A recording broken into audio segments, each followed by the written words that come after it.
Today I'm going to talk about feeding young children and the early work of Ellen Satter, who discovered that there was a division of responsibilities at meal times. There are certain jobs that adults have and certain jobs that children have. As an adult, it's your responsibility to get the food that the children will eat for the meals and to provide 3 meals and 2 to 3 snacks a day, using food items from the 5 food groups. Those groups are protein, fruits, vegetables, grains, and dairy. And the children need these small planned feedings throughout the day to meet their high caloric needs for growth and development. So for example, a 2 to 3 year old requires 1,000 to 1,400 calories a day, while a 4 to 5 year old requires 1,200 to 1,600 calories a day for proper growth and development. Another responsibility for the adults is to have a quiet meal time, to turn off the TV, to provide utensils that the child can feed themselves with, to sit together as a family as often as possible for meals, and to also, as an adult, sit at the table with the children, just as we model in Head Start when the teachers sit with the children during mealtime. Also, to provide praise for these children when they have good manners, or to help after they clean up during meals.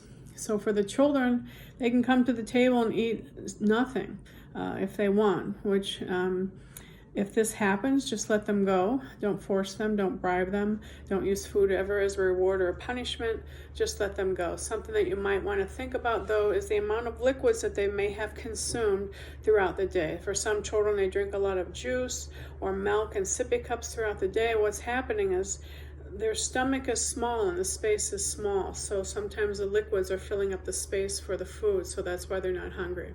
The size of your child's stomach is the size of their clenched fist.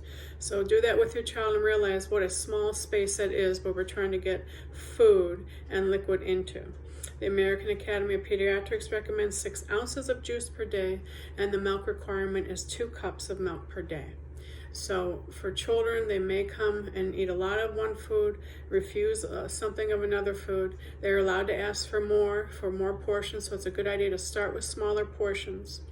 For example, the serving size for 3 to 6 year old for a piece of bread is 1/2 slice. So you should be starting off with 1/4 of a sandwich.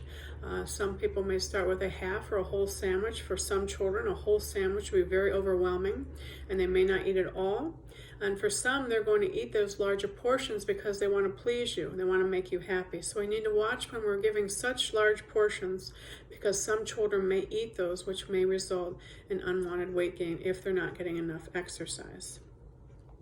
The University of Pennsylvania did a study with 3, 4, and 5-year-olds in which they used macaroni and cheese and increased the portion size throughout the study.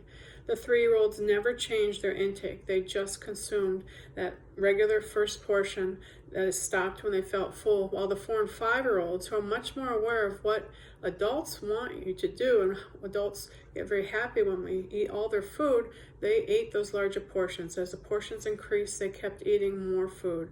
So that's why it's very important to start off with smaller portions, because we can always add food.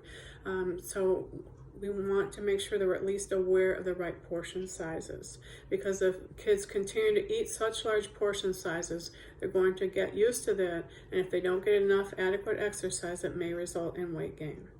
Another thing is food jags, in which a child will just consume the same food for multiple days or weeks at a time. It's best not to overreact, because the child will eventually stop when they realize they don't get that same reaction from you that they eventually in the first place did. So also make sure that if you are trying a new food with a child, that you provide it with something that they really love. Maybe broccoli with mac and cheese, so at least you'll know that they'll eat the mac and cheese. For some children, they won't even allow that food on their plate. For some, if they just lick it or smell it or taste it, you can just continue to work in that manner. It takes a child 10 to 15 exposures to a food to realize if they like it or not, and that's a lot. Most people give up after 1 or 2. The beauty that I see in Head Start is that the child may eat broccoli at school because their teacher ate it or the student next to them ate it, and that's always what I love to see. So as a parent, give them these food items at home that they may not usually have so they can try it. Also, if you're in the grocery store, let them say if they'd like to try a different fruit or vegetable that they see. I love to try kiwis with these kids. They love them. The kiwi is ugly on the outside and furry, but when you open it up, it's a beautiful green color and it's sweet, and the children really love it.